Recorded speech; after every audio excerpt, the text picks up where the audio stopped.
Migraine, భుజం నొప్పి, నడుం నొప్పి, మోకాలు నొప్పికి నిజమైన పరిష్కారం ప్రాణ పెయిన్ క్లినిక్ లో.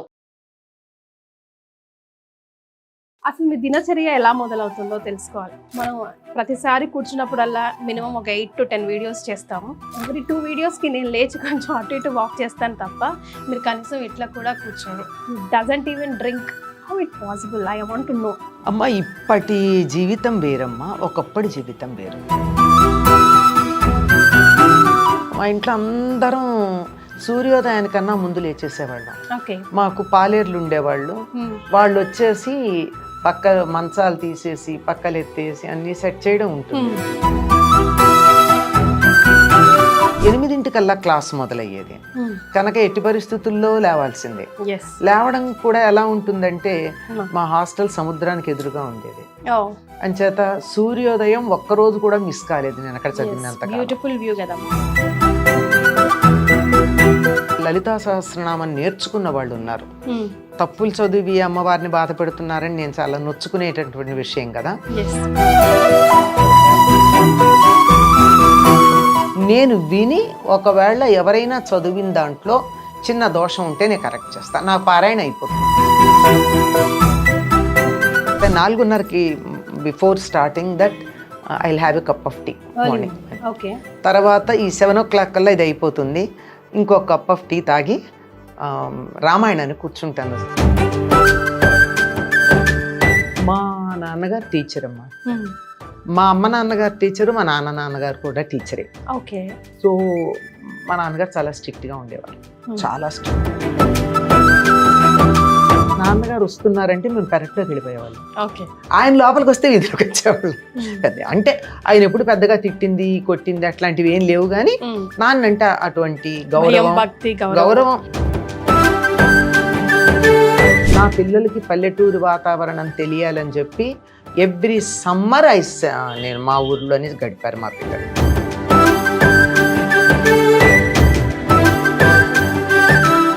నమస్తే, వెల్కమ్ టు సుమన్ టాక్స్. నేను మీ Keerthi. Today's guest opposite to me. Wow, such inspirational guest. ఒక రకంగా చెప్పాలంటే మనందరి జీవితంలో లైటింగ్ ఆఫ్ ల్యాంప్ లాగా అనిపించవచ్చు. ఒకరోజు కాకపోతే ఒకరోజు మనకు అనేక రకాల సందేహాలు వస్తాయి. ఎవరిని అడగాలో అర్థం కాదు. అవి ధర్మ సందేహాలు కావచ్చు, జీవితాన్ని ఎలా లీడ్ చేయాలి, అసలు ఎందుకు ఈ జీవితం అనుకున్నప్పుడు కూడా అమ్మ చెప్పిన మాటలు తట్టి లేపి నిల్చోబెట్టి మళ్ళీ ప్రౌడ్గా మన లైఫ్ని లీడ్ చేసేలాగా చేశాయి అంటే అది అతిశయోక్తి కాదు. Yes, she is none another than but Anantalakshmi అమ్మ గారు. నమస్తే అమ్మా. నమస్తే తల్లి. అమ్మ, సుమన్ టీవీతో నాతో కొన్ని వేల వీడియోలు చేస్తుంటారు. అవునమ్మా. ఎస్. సో వాటన్నిటిని ఇన్స్పిరేషన్గా చేసుకొని ఈరోజు ఈ పాడ్కాస్ట్ మనం చేయబోతున్నాం. ఫస్ట్ ఆఫ్ ఆల్, అసలు మీ దినచర్య ఎలా మొదలవుతుందో తెలుసుకోవాలి. బికాస్ మనం ప్రతిసారి కూర్చున్నప్పుడల్లా మినిమం ఒక 8 to 10 వీడియోస్ చేస్తాము. ఎవ్రీ 2 వీడియోస్కి నేను లేచి కొంచెం అటు ఇటు వాక్ చేస్తాను తప్ప మీరు కనీసం ఇట్లా కూడా కూర్చోరు. You doesn't even drink. Okay, you sip water sip చేస్తారేమో, మహా అయితే అంత టీ తాగుతారేమో తప్ప జ్యూస్ కావాలని. లంచ్ ఉదయాన్నే అయిపోయింది కదా అని you SIT like that directly. How it possible? I want to no. Me day to day life అసలు ఎట్లా స్టార్ట్ చేస్తారు? అమ్మ, ఇప్పటి జీవితం వేరమ్మా, ఒకప్పటి జీవితం వేరు.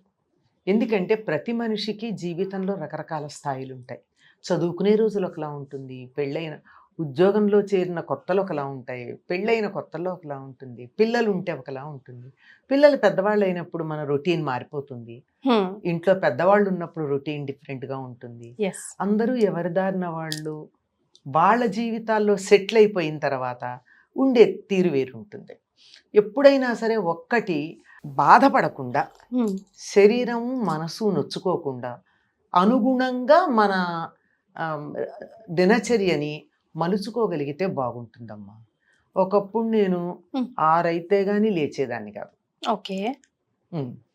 అది కొద్దిగా నా మీద చిన్న కంప్లైంటే, కొంచెం ఆలస్యంగా లేవడం అనేది. 6 ఆలస్యమా మీకు? అంటే 6 అంటే మా ఇంట్లో మా ఊళ్ళో మేము పల్లెటూరు, మా ఇంట్లో అందరం సూర్యోదయానికన్నా ముందు లేచేసేవాళ్ళం. మాకు పాలేర్లు ఉండేవాళ్ళు. వాళ్ళు వచ్చేసి పక్క మంచాలు తీసేసి పక్కలు ఎత్తేసి అన్ని సెట్ చేయడం ఉంటుంది. తర్వాత బయట పెరడంతా క్లీన్ తుడిచాం. చేయడం. యా. మనం అడ్డు కదా వాళ్ళకి, అప్పుడు లేచేసేయాలి. అందరూ లేచేసేవాళ్ళు. కొంచెం నేనే ఆఖరణ లేచేదాన్ని. అంతవరకు మా అమ్మగారు సహించేవారు, కానీ సూర్యోదయం ఆకలేస్తే మాత్రం మాట్లాడేవారు కాదు, అంతే, అంతకన్నా ఇంకేం లేదు. ఓ. అంటే చాలాసేపు మాట్లాడేవారు కాదు, అర్థమయ్యేది. కాకపోతే కొద్దిగా నేను త్వరగా లేస్తే కాస్త ఆ రోజు డల్గా ఉండడం అవి ఉండేది. అందువల్ల పెద్దగా పట్టించుకోకపోయినా అందరూ మాత్రం త్వరగా లేచేవాడు. ఓకే. అది అలవాటు. తర్వాత నేను హాస్టల్లో ఎంఏ చేసుకోవడానికి వెళ్ళినప్పుడు 8 క్లాస్ మొదలయ్యేది కనుక ఎట్టి పరిస్థితుల్లో లేవాల్సిందే. ఎస్. లేవడం కూడా ఎలా ఉంటుందంటే మా హాస్టల్ సముద్రానికి ఎదురుగా ఉండేది. అంచేత సూర్యోదయం ఒక్కరోజు కూడా మిస్ కాలేదు నేను అక్కడ చదివినంత. బ్యూటిఫుల్ వ్యూ కదమ్మా. Beautiful view. ప్రకృతి ప్రేమ వల్ల సూర్యోదయం మిస్ కాకూడదని బలవంతంగా త్వరగా లేచేదాన్ని. సో ఎప్పుడు లేట్ అవ్వకుండా 7:15 కల్లా బస్సు వస్తే అందులో వెళ్ళిపోయేవాళ్ళం. సో దాన్ని బట్టి మన షెడ్యూల్స్ అలా మారుతూ ఉంటాయి. తర్వాత ఉద్యోగం, పిల్లలు, అట్లాంటప్పుడు రాత్రుళ్ళు మేలుకొనడం, అప్పుడప్పుడు ఆలస్యంగా లేవడం, ఇట్లా మొదలవుతూ ఉంటుంది. ఇప్పుడు అన్నీ అయిపోయి ఇంకా మనది ఏది పెద్ద మార్పులు లేవు అని అనిపించాక మాత్రం 4:30కి లేవాలి అని మనసులో గట్టిగా అనుకున్నాను. దానికోసం కొంచెం ప్రయత్నమే చేయాల్సి వచ్చింది, కానీ ఇప్పుడు 4:30కి లేవడం. 4:30కి లేచి స్నానం చేసి గీజర్ ఆన్ చేసి అటు ఇటు కొంచెం సర్దుకునేప్పటికి అంత 5 నిమిషాల్లో కాగిపోతాయి కదా. స్నానం చేసి 5 మాకు ఒక క్లాస్ ఉంటుందమ్మా, గూగుల్ మీట్ ఉంటుంది, దానికి జాయిన్ అయిపోతా. ఏమంటే లలితా సహస్రనామం నేర్చుకున్న వాళ్ళు ఉన్నారు, తప్పులు చదివి అమ్మవారిని బాధ పెడుతున్నారని నేను చాలా నొచ్చుకునేటటువంటి విషయం కదా. అలా నేర్చుకున్న వాళ్ళు ఉన్నారు. ఆ నేర్చుకున్నటువంటి వాళ్ళే కాకుండా జనరల్ గా లలిత నా దగ్గరే కాకుండా నేర్చుకున్న వాళ్ళు ఉన్నారు కదా, వాళ్ళంతా ఒక గ్రూప్ గా చదువుతారు. ఒక్కళ్ళు చదువుతారు, మిగిలిన వాళ్ళు వింటారు. నేను విని ఒకవేళ ఎవరైనా చదివిన దాంట్లో చిన్న దోషం ఉంటే నేను కరెక్ట్ చేస్తాను, నా పారాయణ అయిపోతుంది. నేనే కాదు, మొత్తం సుమారుగా దరిదాపుల్లో 60 మంది దాకా మెంబర్లు ఉన్నారు, కానీ డెఫినెట్ గా అందరూ చేరేది 35-40 మంది చేరతారు ప్రతిరోజు. అంటే ఎవరి ఇబ్బందులు వాళ్ళకు ఉంటాయి కదా, నేను కూడా ఎప్పుడన్నా చేరకపోవచ్చు. అలా చేసి వింటాను.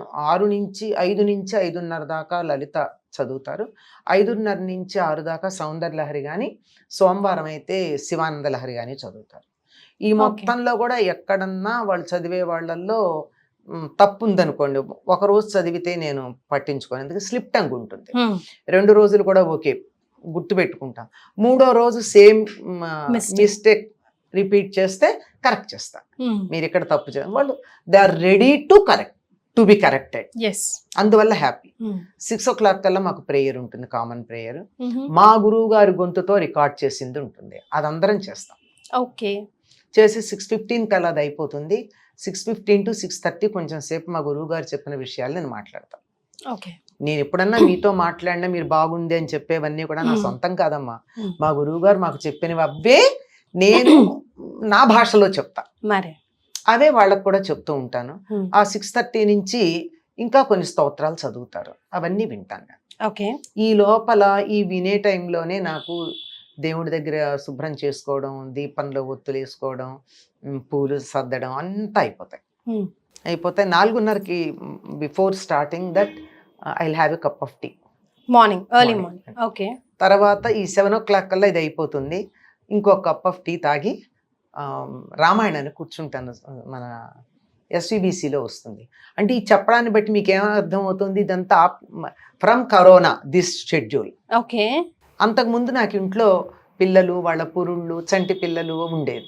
సో నా టైం అంతా వాళ్ళని బట్టి నేను అడ్జస్ట్ చేసుకునేదాన్ని. ఈ కార్యక్రమాలన్నీ ఉండేవి, ఈ గూగుల్ మీట్ మాత్రం అటెండ్ అయ్యేదాన్ని కాదు.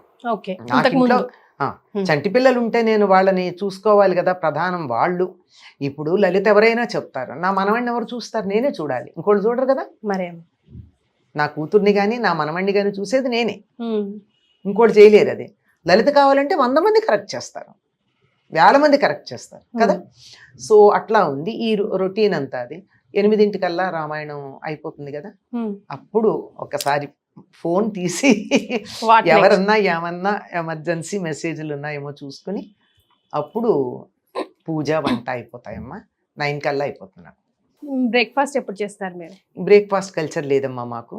Oh. 9 కల్లా పూజ అయిపోతూనే వండింది దేవుడికి నైవేద్యం పెట్టేయడం. Hmm. బయటికి రావాలి అంటే ఇమీడియట్గా 9:15, 9:30 కల్లా భోజనం చేసేస్తాం. లేదంటే కొంచెం సేపు ఆగి 10 మ్యాక్సిమం 10:30 లోపల తినేస్తాను భోజనం. ఎందుకంటే చిన్నప్పటి నుంచి అది అలవాటు. ఓకే. స్కూల్కి వెళ్ళే రోజుల్లో దగ్గర నుంచి, తర్వాత కాలేజీలో చదువుకునే రోజులు కానీ, తర్వాత ఉద్యోగం కానీ, ఎక్కడ చేసినా 10 కల్లా వెళ్ళిపోయే అలవాటు. 10 లోపల 9, 9:30 కల్లా భోజనం చేసి వెళ్ళిపోవడం అది అలవాటు. అప్పటికి ఇప్పటికి అది అలవాటు. ఓకే. అగైన్ మళ్ళీ లంచ్ చేయరు మీరు అసలు? లంచే కదమ్మా పొద్దున్న 10 చేసేది. o'clock చేస్తే మళ్ళీ 12 o'clock ఆకలి వేస్తుంది కదా అమ్మా. వెయ్యదమ్మా, అలవాట్లేదు. అయితే ఇంట్లో ఉంటే టీ తాగుతాం, అవైలబుల్గా ఉంటే టీ తాగుతాం. మాకు టీ అవైలబుల్గా ఉండేది కాదు నేను ఉద్యోగం చేసిన చోట మొదట్లో. అంటే టీ కూడా ఉండేది కాదు. ఇంటికి వచ్చి 4 o'clock టీ తాగేవాళ్ళు అంతే అంతే. ఓకే. తాగేసిన తర్వాత ఇంకా మళ్ళీ నైట్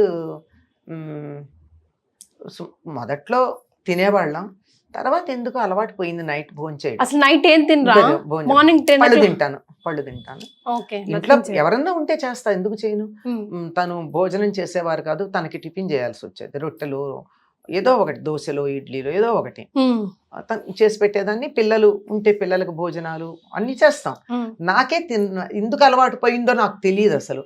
నేను కావాలని అనుకోలేదు, భోజనం చేయకూడదని నియమం లేదు నాకు. నియమం ఉంటే ఒక ఏకాదశి శనివారం నియమం ఉంటే ఉంటుంది తప్ప మిగిలిన రోజుల్లో భోజనం చేయకూడదని నియమం ఏం లేదు. But it happened, so that's all. ఎందుకు అయింది అన్నది నాకు తెలియదు. ఓకే. అమ్మ, కరోనా టైంలో మీరు ఏం చేసేవారు? Did corona effect you? No no no. Okay. So ఇంతగానం తిరిగాను, కరోనాలో కూడా తిరిగాను. That's what. ఇంతగానం ప్రయాణం చేసేవారు కదా, ఎప్పుడు చేస్తూనే ఉంటారు కూడా మీరు. వీక్లీ వన్స్ అట్లీస్ట్ 2 days కూడా వీక్ కి ఇంట్లో ఉండరు మీరు? అంటే ఊళ్ళోనే తిరుగుతాను. నెలకి 2-3 రోజులు మాత్రం అవుట్ ఆఫ్ స్టేషన్ వెళ్తాను. హౌ డు యు మేనేజ్ అమ్మా? ఎనర్జీ ఎట్లకెళ్ళి వస్తుంది? కాదమ్మా, ఇప్పుడు ట్రైన్ ఎక్కి కూర్చుంటాం. ఇప్పుడు మేము చేస్తున్న ఉద్యోగాలకి ఇప్పుడు ఈ కూర్చొని చేసే ఉద్యోగం మాట్లాడి అలసిపోయి మీకేం తెలుసు, పొద్దు నుంచి పని చేసి వస్తున్నాం, వాగిన నోళ్ళు వాగుతున్నట్టు ఉంటాయి మావి, మీకేం తెలుసా అంటాం. మళ్ళీ ఇట్లున్నాం పుష్టిగా, విగ్రహ పుష్టి అన్నట్టు. ఇష్టమైన పని చేసేటప్పుడు ఏ ఇబ్బంది ఉండదమ్మా. మనిషికి ఇంతకు ముందు కూడా ఒకసారి చెప్పాను నేను, మనిషి అలసిపోయేది ఫిజికల్లీ శ్రమ పడడం వల్ల కాదు, నేను శ్రమ పడుతున్నానన్న మానసికమైన భావన వల్ల. అంతే అంటారా? అంతే. ఇప్పుడు ట్రైన్ ఎక్కుతాను, హ్యాపీగా కూర్చుంటాను నేను. లేట్ నైట్ ట్రైన్ అనుకో, ఎక్కంగానే పడుకుంటా. త్వరగా ఎక్కాను అనుకో, అక్కడ ఫోన్లు ఉండవు, డిస్టర్బ్ చేసే వాళ్ళు ఉండరు. హాయిగా ల్యాప్టాప్ మీద ఒక ఆర్టికల్ రాసుకుంటాను, 10 కల్లా పడుకుంటా. హాయిగా దిగాల్సిన చోట దిగుతా, అయిపోయింది. దానికి శ్రమ ఏముంది? హాయిగా ఉయ్యాలుగినట్టు ఊగుతుంది ట్రైను, పడుకోవచ్చు కదా. అవునా కదా?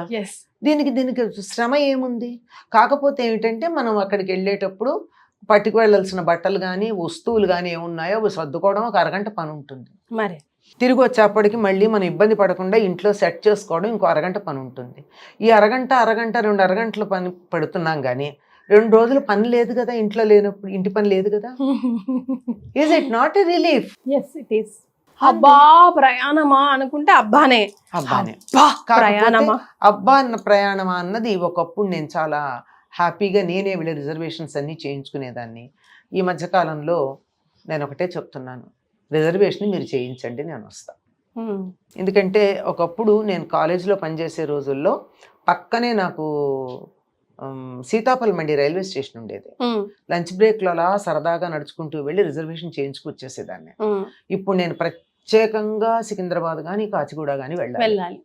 వెళ్ళి రావడం అన్నది ఇట్స్ బద్ధకం. అసలు వద్దు కూడా అమ్మ, కొంచెం రెస్ట్ తీసుకోండి. అంతే. అందుకే అన్ని నేనే చేస్తాను అనుకుంటే కాదు, అప్పుడు చేసేదాన్ని. ఇప్పుడు నేను చెప్తున్నా, రిజర్వేషన్ మీరు చేయిస్తే వస్తా. మరి అమ్మ లేదు నేను వెళ్ళాల్సిన పని ఉందనుకో, నేను ఫలానా చోటకి వెళ్ళాలి అని ఒక చిన్న మెసేజ్ నాకు మా గ్రూప్ ఉంది, మా ఫ్యామిలీ గ్రూప్ పెడతా. వెంటనే అందరూ రెస్పాండ్ అవుతారు. ఎవరు నేను చేస్తాను, మీరు డిసైడ్ చేసుకోండి, ఎవరో ఒకటి చేసి పెట్టండి, చేసి నాకు పంపించండి. పిల్లలు చేస్తారు. అమ్మ నాకు మీ ఫ్యామిలీ గురించి చెప్పరా? లైక్ మదర్, ఫాదర్, మీ గురువు గారి గురించి, సార్ గురించి, పిల్లలు, సిస్టర్స్, బ్రదర్స్, వాళ్ళందరి గురించి ఒక మాట. మా నాన్నగారు టీచర్ అమ్మా. మా అమ్మ నాన్నగారు టీచరు, మా నాన్నగారు కూడా టీచరే. ఓకే. మా తమ్ముడు మరదలు టీచర్లు, నా చెల్లెలు టీచరు, మాదంతా టీచింగ్ ఫ్యామిలీ. ఓకే. సో మా నాన్నగారు చాలా స్ట్రిక్ట్గా ఉండేవారు, చాలా స్ట్రిక్ట్. ఇన్ ద సెన్స్ అంటే కొట్టేవారు తిట్టేవారు ఏం కాదు, రూల్స్. దానివల్ల నాన్నగారు వస్తున్నారంటే మేము పెరట్లోకి వెళ్ళిపోయేవాళ్ళం, ఆయన లోపలికి వస్తే వీధిలోకి వచ్చేవాళ్ళం. పెద్ద అంటే ఆయన ఎప్పుడు పెద్దగా తిట్టింది కొట్టింది అట్లాంటివి ఏం లేవు, కానీ నాన్న అంటే అటువంటి గౌరవం భయం భక్తి అట్లా ఉండేది. నాకు మా పెద్దమ్మాయి పెళ్లి వరకు కూడా నాన్నతో డైరెక్ట్ గా మాట్లాడింది చాలా తక్కువ. మాట్లాడేవాళ్ళం, మాట్లాడమని కాదు కానీ అంత ఇదిగా ఎదురుపడే లౌడ్ వాయిస్ తో డైరెక్ట్ గా అట్లా ఐ కాంటాక్ట్ ఇచ్చి. కాకపోతే నాకు కావాల్సినవి నేను నెమ్మదిగానే అడిగి చేయించుకున్నాను, ఏం తక్కువేం లేదు. ఎప్పుడైనా అంటూ ఉండేవారు మా పిల్లలు, అంటారు మీ తాత చెప్పారు తెలుసా నన్ను బాగా బాధ పెట్టింది మీ అమ్మాయి అని చెప్తూ ఉంటారు. ఏం లేదు, మా ఫ్యామిలీస్ లో ఆడపిల్లలు చదువుకోవడం లేకపోతే నేను గట్టిగా ఫైట్ చేసే నిరాహార దీక్ష చేసి మరీ మళ్ళీ చదివించమని గట్టిగా అడిగాను. దానివల్ల ఆయనకి చదివించాలని ఉంది, కానీ మా స్తోమత సరిపోతుందా లేదా, ఇంతమంది పిల్లలు ఉన్నారు, బోల్డ్ ఫ్యామిలీస్ వెనకాల ఉన్నాయి, నాన్న కొంచెం ఆర్థికంగా కొద్దిగా ఆదుకోవాల్సిన ఫ్యామిలీస్. ఫ్యామిలీ బాధ్యతలు అన్నీ కాదు కానీ కొద్దిగా సపోర్ట్ ఇవ్వాల్సిన ఫ్యామిలీస్ అవి ఉన్నాయి. నేను చదివించగలనా లేదా అని ఆయన అనుకుంటూ ఉంటే, సరే మెడిసిన్ కాకపోయినా డిగ్రీ అన్నా చదివించమని నేను రాజీ పడ్డాను. అలాగా చదివించా. అదొకటే బాధ, ఎందుకన్నా ఇంకేలా ఆ విషయానికే చెప్తారు, బాగా పేచీ పెట్టి నన్ను బాధ పెట్టి చదువుకుంది, నో రిగ్రెట్స్ అని కూడా చెప్పారనుకో. అట్లా మా అమ్మగారికి చదువు అంటే చాలా ఇష్టం, మా అమ్మమ్మ గారికి చాలా ఇష్టం. అవన్నీ ఆ కారణంగా ఆవిడ సంతకం పెట్టలేరు కానీ రామాయణ భారత భాగవతాలు అలవోకగా చదివి అంతకన్నా బాగా అర్థం చెప్పగలిగేవారు. అట్లా ఉందన్నమాట. సో అది నాకు 3 చెల్లెళ్ళు 2 తమ్ముళ్ళు. నేను ఎల్డెస్ట్. ఇప్పటికి కూడా మా 5గురు కూడా వాళ్ళ స్పౌసెస్ వాళ్ళ పిల్లలు కూడా నన్ను మా అమ్మతో ఈక్వల్ గా ట్రీట్ చేస్తారు. వాళ్ళు ఆ రెస్పెక్ట్ ఇస్తారు నాకు, పెద్దక్క అని చెప్పి నన్ను బానే. మీరు కలుస్తారా అందరూ? కలుస్తూనే ఉంటాం. నేను తప్పనిసరిగా నా పిల్లలకి పల్లెటూరు వాతావరణం తెలియాలని చెప్పి ఎవ్రీ సమ్మర్ నేను మా ఊర్లోనే గడిపారు మా పిల్లలు. They have sweet memories about their grand parents place. పల్లెటూరు అని, తాతగారు, నా మామలు బాగా చనువు. మా పిల్లలకి మా తమ్ముడు నాతో చనువుగా ఉండడు, చెప్పానుగా గౌరవం.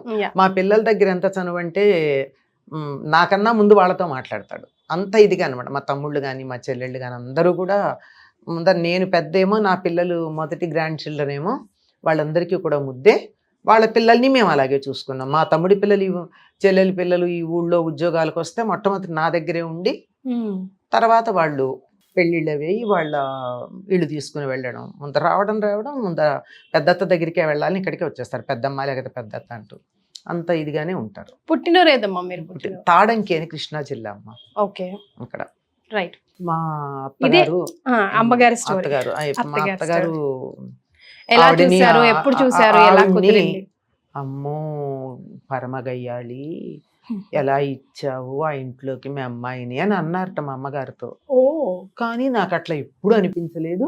మా అమ్మ నన్ను తర్వాత అడిగినప్పుడు కూడా చెప్పాను, మరి ఆవిడ గురించి ఎందుకు అటువంటి అభిప్రాయం లోకానికి ఉందో తెలియదు, కానీ she is very nice lady, చాలా అడ్వాన్స్డ్. చెప్పాలంటే మా చెల్లెళ్ళు అనేవారు మోడర్న్ అత్తగారు అనేవారు. అంత అసలు ఆవిడ చక్కగా నాతో పాటు సినిమాలకు వచ్చేవారు. నేను సినిమాలకు వెళ్ళకపోతే నన్ను తీసుకెళ్లేవారు, నేను సినిమాలకు వెళ్ళేదాన్ని, ఆడు తీసుకెళ్లేవారు. తర్వాత సాహిత్య కార్యక్రమాలు మా గురువు గారు సభలు అవి ఏమన్నా ఉన్నా తప్పనిసరిగా నాతో వచ్చేవారు. నా సాహిత్య కార్యక్రమాలన్నింటికీ నాకు తోడొచ్చేది మా అత్తగారు వచ్చేవారు. అంత ఇది. తర్వాత మా బావగారు అమ్మాయి, మా ఆడబడుచు గారు అమ్మాయి డాన్స్ నేర్చుకుంటే వాళ్ళ డాన్స్ ప్రోగ్రామ్స్ అన్నింటికీ ఈవిడే వెనకాల ఉండేవారు.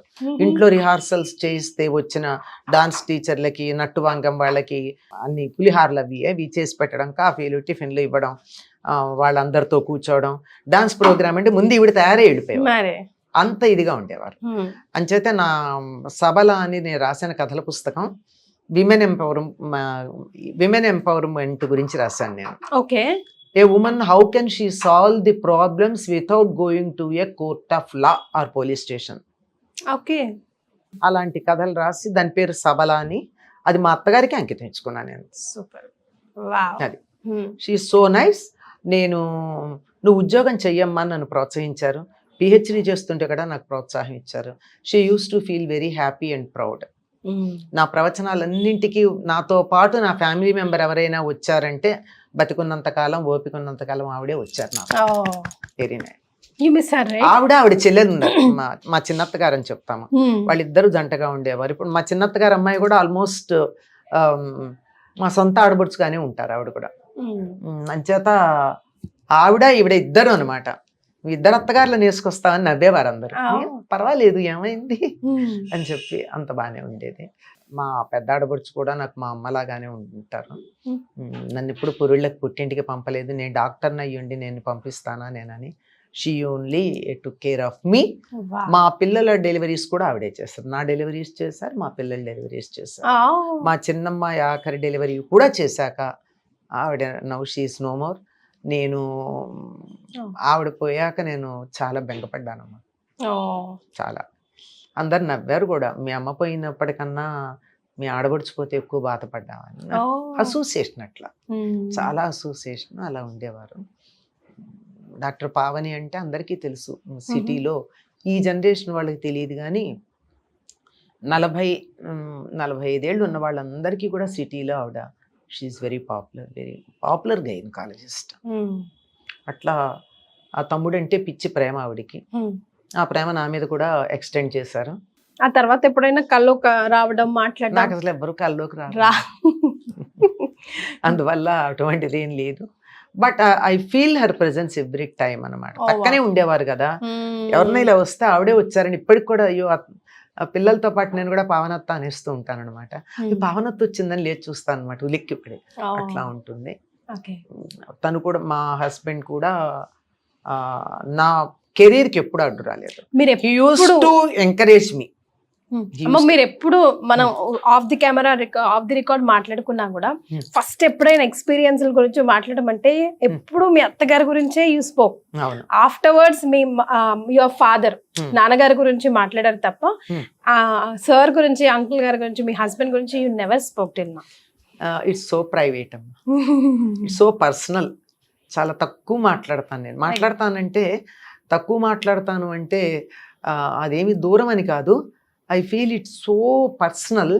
చాలా తక్కువ ఎక్స్ప్రెస్ చేస్తాను. అది ఎందుకో తెలియదు మరి. పిల్లల దగ్గర కూడా నేను చాలా తక్కువ. వాళ్ళు అయితే చెప్తూ ఉంటారు డాడీ ఇది డాడీ ఇదని. నేనే కొంచెం తక్కువ మాట్లాడతాను. It's so inside and personal అనమాట. And he never discouraged me, he always encouraged me. He's only a graduate. నేను పిహెచ్డి చేస్తే కూడా తను ఏమనలేదు ఆ రోజుల్లో. పైగా నాకు అంతా పిహెచ్డి కావాలంటే ఎక్కడికి కావాలంటే అక్కడికి, ఎక్కడ లైబ్రరీ ఉందంటే అక్కడికి నాతో పాటు నన్ను బండి మీద తీసుకెళ్ళి నేను లైబ్రరీలో మొత్తం చదువు పూర్తయ్యేదాకా వెయిట్ చేసేవారు. పేపర్లు జిరాక్స్ కావాలంటే చేసి పెట్టేవారు అన్ని. హీఈస్ నేను అందులో ఉన్న థాట్స్ నవి కానీ ఫిజికల్ లేబర్ అంతా తనది. చేత that goes to both of us. నేను తంజావూరు వెళ్ళాలంటే సౌత్ టూర్ వెళ్ళినప్పుడు తంజావూరు తప్పనిసరిగా ఒక మేజర్ స్టేగా పెట్టుకుని మేము తంజావూరు లైబ్రరీకి వెళ్ళడం కూడా అయింది. అంటే అదే పాయింట్తో సౌత్ టూర్ పెట్టుకున్నాను, నార్త్ వెళ్ళకుండా. ఇలాగే మీరు అన్నారు ఆ రోజుల్లోనే అనే మాట. అట్లా కొంతమంది అదేంటి తనంత ఎక్కువ క్వాలిఫికేషన్స్ తెచ్చుకుంటూ ఉంటే నీకు ఇన్ఫీరియారిటీ కాంప్లెక్స్ రాలేదా అడగకుండా ఉండరు కదా. ఇప్పుడంటే ఓకే, అప్పుడైతే చాలా ఇప్పుడు కూడా చాలా మంది భరించలేరమ్మా, చాలా మంది భరించలేరు. అంటే it's a feather in my cap. మా ఇద్దరి మధ్య తేడా ఏమిటి? తనకొస్తే ఒక డిగ్రీ, అది నాకు కాదని మీరు ఎట్లా అనుకుంటున్నారు అని అడిగారు. సో అందుకే నేను ఎక్కువ డిఫరెంట్గా, నాకన్నా డిఫరెంట్ అని చెప్పి నేను ఎక్కువ చెప్పలేను. అది లైక్ టూ పీసెస్ అని అన్న ఫీలింగ్ ఉండదు అనమాట. అందువల్ల ఎక్కువగా మా పిల్లలు కూడా అది అంటారు, అమ్మ ఎప్పుడు మాట్లాడదు నాన్న గురించి, డాడీ గురించి. వాళ్ళని ఆయనకి ఇంగ్లీష్ ఇష్టం అనమాట, డాడీ అని పిలిపించుకునేవారు. నన్నైతే అమ్మ అని పిలుస్తారు పిల్లలు. మా పిల్లలందరూ కూడా అంతే. ఆయన కొద్దిగా ఇంగ్లీష్ లిటరేచర్లో he's very good in English literature. చాలా బాగా మంచి. అందుకే కాబోలు నేను కూడా ఎప్పుడైనా ఇంగ్లీష్లో మాట్లాడినా ఎప్పుడు ఇంగ్లీష్లో ఇప్పటివరకు యూ నెవర్ ఎప్పుడు ఆపలేదు తెలుగులో మాట్లాడు తెలుగులో, బికాస్ చాలా మంది ఆధ్యాత్మికవేత్తలు they specify don't speak in Telugu, don't speak in English, ఎందుకమ్మా వీలైనంత మటుకు తెలుగులో మాట్లాడండి అని కమెంట్స్ కూడా వస్తుంటాయి. తెలుగు నేను క్లాసులో ఆంగ్ల పదం ఏనాడు వాడలేదు తెలుగు క్లాస్లో. మరి సెమినార్లకు వెడితే ఒక్క తెలుగు పదం వాడకుండా ఇంగ్లీషే మాట్లాడతాను. I give lectures in English without using one Telugu word. అయితే ఏ భాషకు ఆ భాషే. మా ఇంట్లో అన్నీ బాగా ఉర్దూ మాట్లాడేవారు, మంచి ఇక్కడే పుట్టి పెరిగారు కనుక బ్రహ్మాండమైన ఉర్దూ. తర్వాత ఉర్దూ షాయరీలు కోట్ చేస్తూ ఉండేవారు. ఇంగ్లీష్ బుక్స్ కొన్ని అయితే నేను చదవను కూడా చదవలేదు కొన్ని books. He use to read and give me the gist of it. So అది అట్లా ఉండేది. అందుకే నాకు డిఫరెంట్గా చెప్పడానికి ఏమీ ప్రత్యేకం ఉండదు. అసలు ఏం జరిగింది?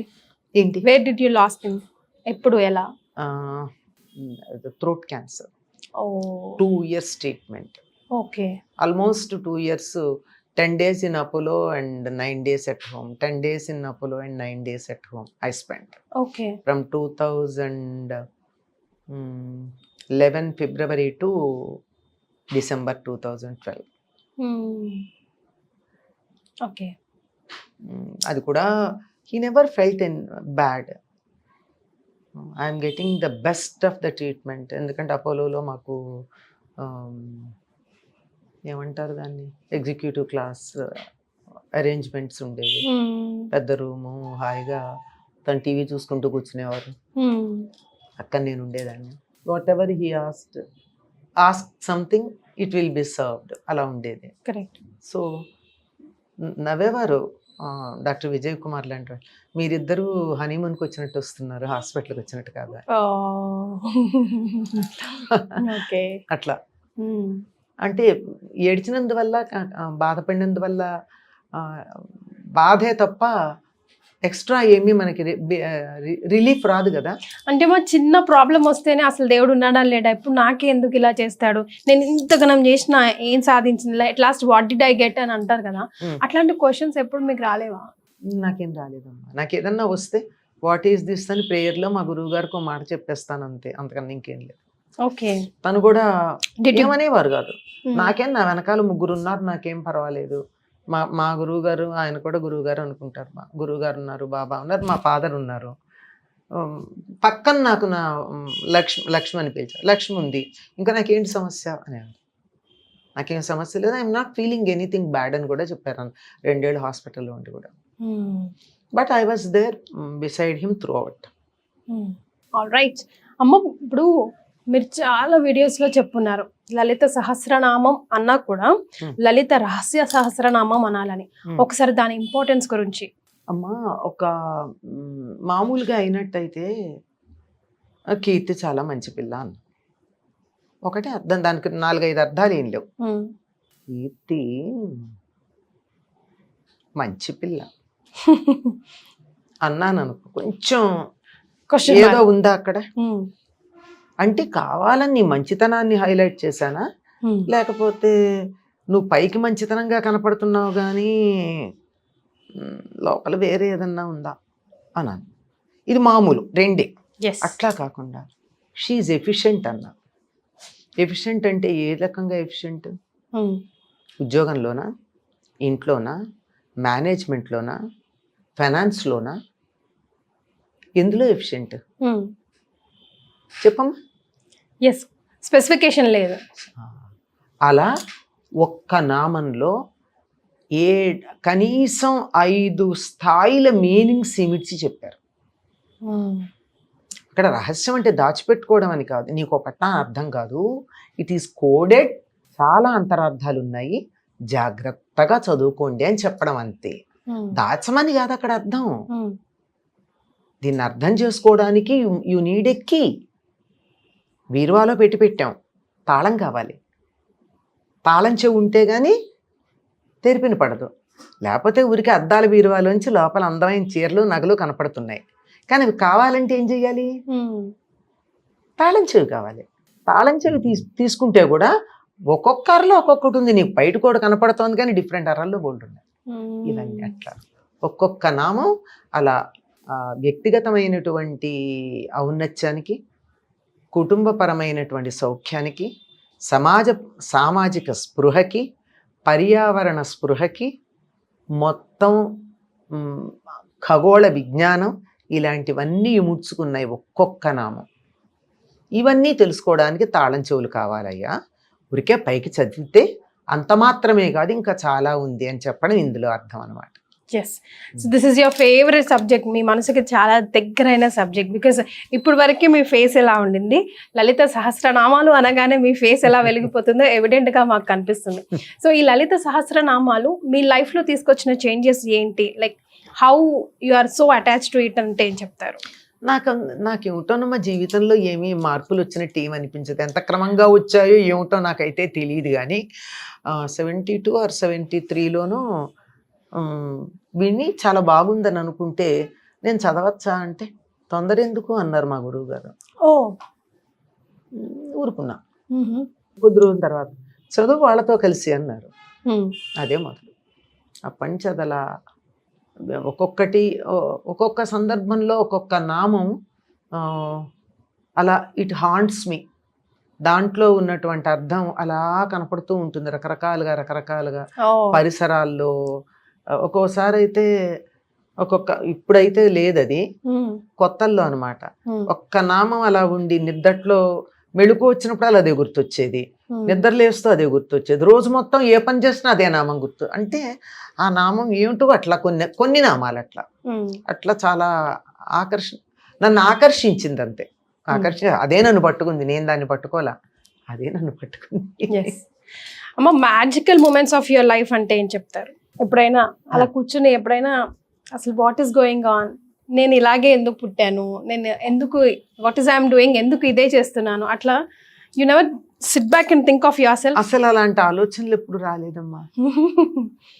Magical moments of your life అంటే నా లైఫ్ ఒక మ్యాజికల్ మూమెంట్ మారిపోయిందా, ఎందుకు ఇలా అయింది, ఇలా అనుకోకుండా ఇలాంటి హఠాత్తుగా ఏం జరిగిందన్న అదా magical moment? Beautiful moments, like very beautiful moments of your life. ఓ అలాంటిదా? అప్పుడప్పుడు ఉన్నాయమ్మా. డాక్టరేట్ తెచ్చుకున్నప్పుడు అనిపించింది, కానీ అంత ఆనందం అనిపించలా. వచ్చింది అంతే, సింపుల్గా అనిపించింది. కానీ బాగా అనిపించింది ఎప్పుడంటే నా కూతురు పైపింగ్ సెరమనీకి వెళ్ళినప్పుడు, when she joined in the army. తన ట్రైనింగ్ పూర్తి చేసుకున్నాక వాళ్ళకి ఇక్కడ కవర్ చేసేసి ఉంటుంది అనమాట వాళ్ళ ర్యాంక్. కరెక్ట్. ఇద్దరు రెండు వైపులా ఫాదర్ మదర్ ఆ ర్యాంకుని మేము ఓపెన్ చేయాలి, ఫాదర్ అండ్ మదర్ ఓపెన్ చేయాలి. ఓ okay. That is they say piping. Felt so happy. I did nothing but I'm doing a very good thing. Did I do anything for that? చాలా తనే కదా కష్టపడి training చేసుకున్నాను.